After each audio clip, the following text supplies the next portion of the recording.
সকালের একটা চরম সুখের মুহূর্তের সঙ্গে আজকের ব্লগটা শুরু করছি।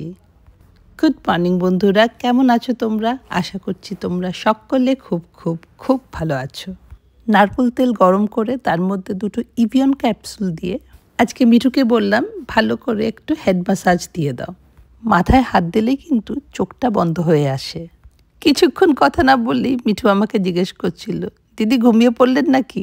ঘুমিয়ে যাতে না পড়ি তাই হাতে এক কাপ চা নিয়েই বসেছি। দেখো, অ্যামাজন থেকে অর্ডার করেছিলাম, তোমাদের একটা জিনিস দেখাচ্ছি। এটা আমার আগেও ছিল, এত দিন চলেছে, তারপরে সাডেনলি দেখলাম সেদিনকে আর কাজ করছে না, আরেকটা অর্ডার করেছি। এটা হচ্ছে থার্মাল হেড স্পা ক্যাপ। অ্যামাজনে পেয়ে যাবে, থার্মাল হেড স্পা ক্যাপ লিখলেই পেয়ে যাবে। দাঁড়াও তোমাদেরকে ইউজ করে দেখাচ্ছি। মাথায় যখনই আমি তেল লাগাই তারপরে এটা দিয়ে বসে যাই, কি আরাম লাগে। ভালো করে অয়েল ম্যাসাজ করে সপ্তাহে একদিন এই স্পাটা করা যায়, কিন্তু ভীষণ ভালো। এই যে টেম্পারেচার কন্ট্রোল করা যায়, মিডিয়াম হিট, হাই হিট। একটু গরম হয়ে যাবে, তারপর তোমাদের দেখাচ্ছি। আজকে মাথায় চপচপ করে তেল লাগিয়েছি, দেখতেই পেলে। এবার এটা একটু গরম হয়ে গেছে, এবার এটাকে নিয়ে কিছুক্ষণ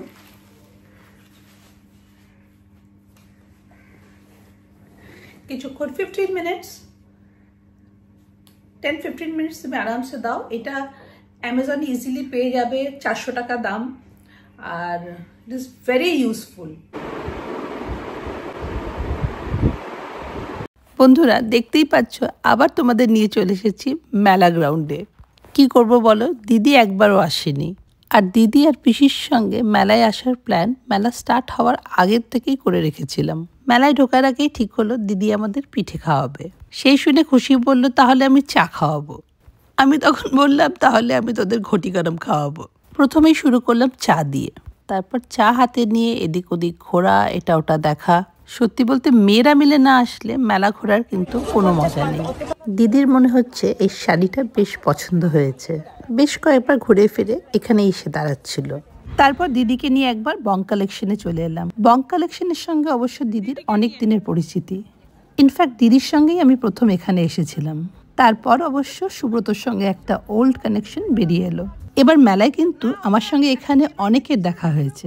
কিছুক্ষণের জন্য এখানে ছিলাম, কিন্তু ইউটিউব ফ্যামিলির একটা খুবই সুন্দর মানুষের সঙ্গে আমার এখানে দেখা হলো। না, আমি ধরছি, তুই যাদের সাথে কথাটা বল। আমি তোমার কমেন্ট করি সবকিছু করেছে, একটা কোশ্চেন মার্ক থাকে। আমাকে ভালো লাগলো তোমার সাথে দেখা হয়ে, বিউটিফুল। তোমার ব্লগ আমার এত ভালো লাগে। Thank you. এভাবে চালিয়ে যাও, তুমি মানে অনেক অনেক সাকসেস আছে তোমার জন্য। Thank you so much. Thank you. So dedicated and sincere তোমার ব্লগে। আমি তোমাকে কিন্তু ফার্স্ট দিন বলেছি এই কথাটা। তাই না? She is very sincere and dedicated. সত্যি ভাবে আর মনের কথা এত সুন্দর করে বলে, খুবই ভালো লাগছে দেখা করে। আমি এত সব সময় দেখি রাহাত সুলতানা সবসময় কমেন্ট করে। হ্যাঁ, আমি করি, প্রায় করি। আর ও কমেন্ট গুলো করে দিদি। আচ্ছা, বাদিদের জায়গা খুব ভালো লাগে। আর মাসিমা তো আমার মা, ও ভালো লাগে। খুব ভালো লাগলো। আমি আগের দিন কথা বলে গেছি যে এটা অদিতি এখানে এসেছিল না, অদিতিকে আমি মাঝে মাঝে এখানে পাওয়া যাবে। বলো, এখানে অদিতিকে পাওয়া যাবে মাঝে মাঝে। চল এখানে এসে বসে, সেখানে আমার পিসি আছে না, আমার পিসি খুশি। অদিতি যাকে যাকে দেখি যে সবাই একদম। আমি তো জামদানি দেখবো, ভীষণ ভালো জামদানি। এসে দেখো, এতো এসো এসো এসো, বসো তুমি। আসলে আপনি বসুন, আপনি বসুন। এতক্ষণ বসে বসে তোরা কি কিনলি? গামছা? কি কিনেছে? গামছা। দেখি কোনটা কিনলি। না দেখাবো না, না না দেখা দেখা, দেখি কি কিনেছে। আমার দিদি কি কিনেছে দেখি, দিদির শপিং, এই ফার্স্ট শপিং দেখা।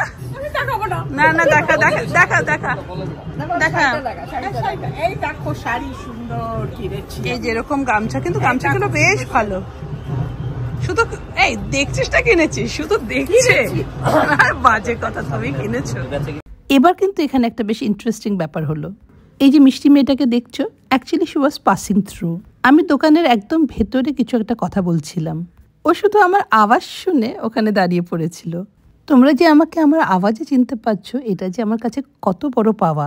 টু বি অনেস্ট, আমি সত্যি কখনো ভাবিনি। And I can't stop counting my blessings. Thank you so much.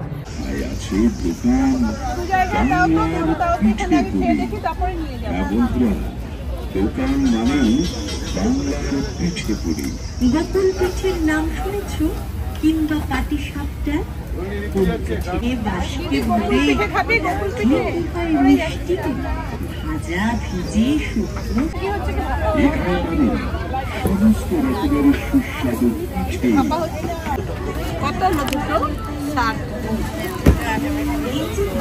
হয়ে গেল এবারের মতন মেলা। দিদির সঙ্গে ছিল লাস্ট মেলা ঘোরা, ডিউ ছিল, হয়ে গেল। দিদি মেলার থেকে একটা গামছা কিনেছে,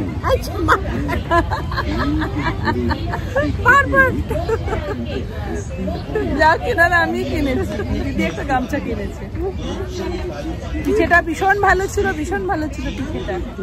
আমি দুটো খেলাম, নিজে তো খেয়েছি, প্যাক করেও নিয়ে যাচ্ছি ভাপা পিঠে। সুব্রতর জন্য নিয়ে যাচ্ছি, আমার গোপালের জন্য নিয়ে যাচ্ছি স্পেশালি। আজ 31 আর আজকে আমি সকাল সকাল বসেছি সাফাই অভিযান নিয়ে। আমাদের ওপরের ঘরটার পাশেই একটা ছোট্ট ফ্রিজ আছে, আর যে জিনিসগুলো মনে হয় আমাদের পরে লাগবে সেগুলো আমরা ওপরে নিয়ে রেখে দিই, আর তারপর কিন্তু বেমালুম ভুলে যাই ওপরে কি রেখেছি। তাই আজকে মিঠুকে বললাম যা যা আছে ওপর থেকে নামিয়ে নিয়ে এসো। পোস্ত বললাম তো পোস্ত আছে, আমি বললাম সকাল বললাম না কতটা পোস্ত রয়েছে দেখো, এত দামি জিনিস উপরে রয়েছে। এটা আমি আবার একটা প্যাকেট আনিয়েছি।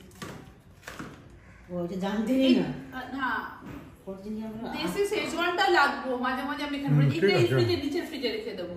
নিচের ফ্রিজটা আমার অনেক খালি করতে, নিচের ফ্রিজে প্রচুর আজবাই জিনিস আছে। ইনফ্যাক্ট উপরে থেকে নিচের ফ্রিজে ফালতু জিনিস বেশি রয়েছে, উপরে জিনিস তাও ভালো রয়েছে। ঠিক আছে, এগুলো এগুলো এগুলো সব দেখাই।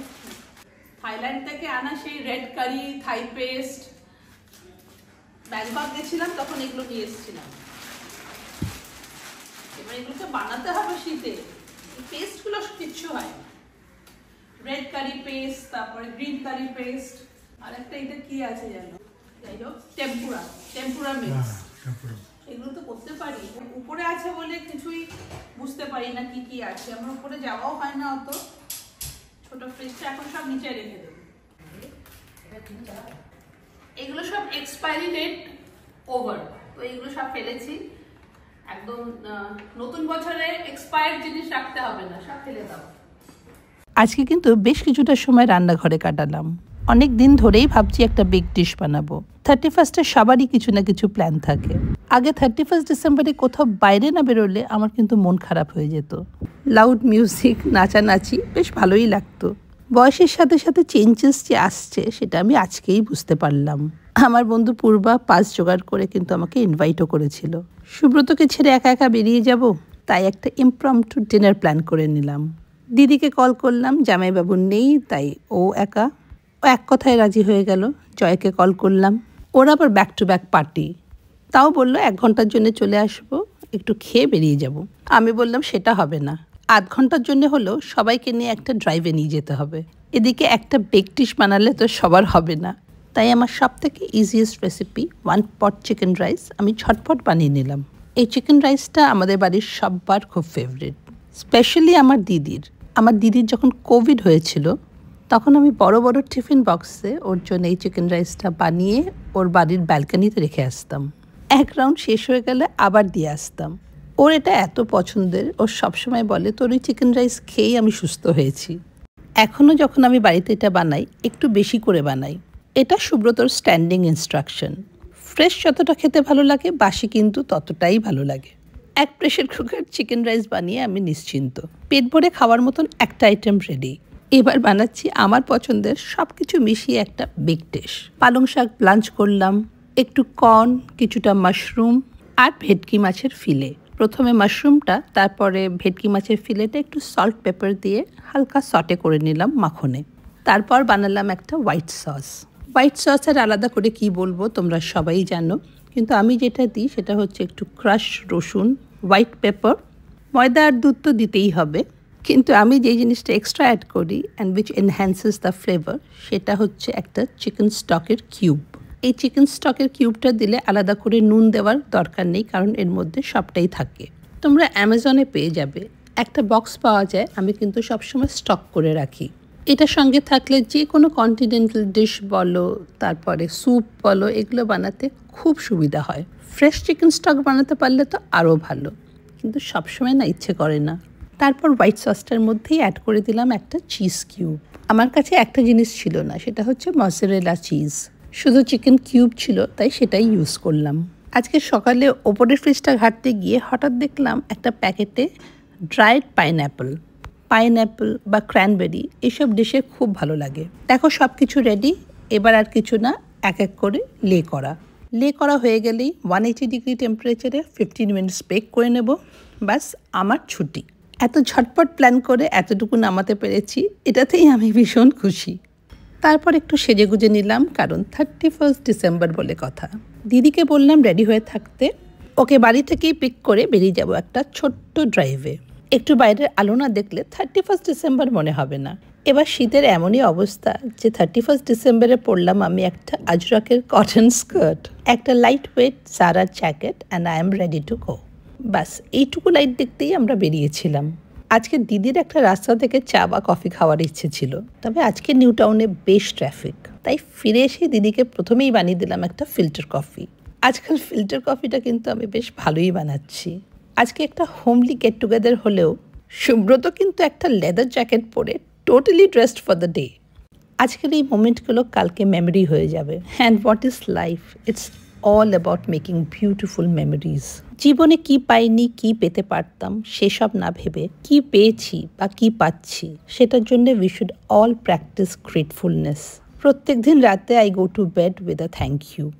আমার ফ্যামিলি, আমার প্রিয়জনদের সঙ্গে আমি যে আজকের দিনটা পেলাম, সেটার জন্য একটা ছোট্ট thank you.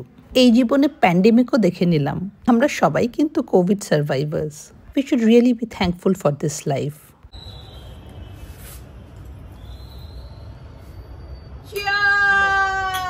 Cheers to a rocking 2025!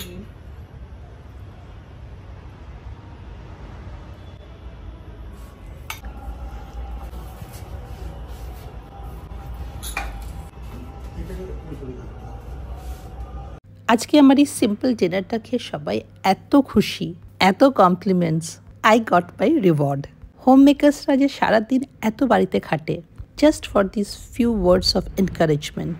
নতুন বছর আসতে এখনও 2-1 ঘন্টা বাকি, কিন্তু আমার এই ভিডিওটা যখন তোমাদের কাছে পৌঁছবে, it's already 1 January 2025। Wishing you all a very very happy new year. আমাদের সকলের জীবন আনন্দে ভরে উঠুক। ব্লগটা আমি এখানেই শেষ করলাম। ভালো লাগলে জানিও কিন্তু। ভালো থেকো, টেক কেয়ার।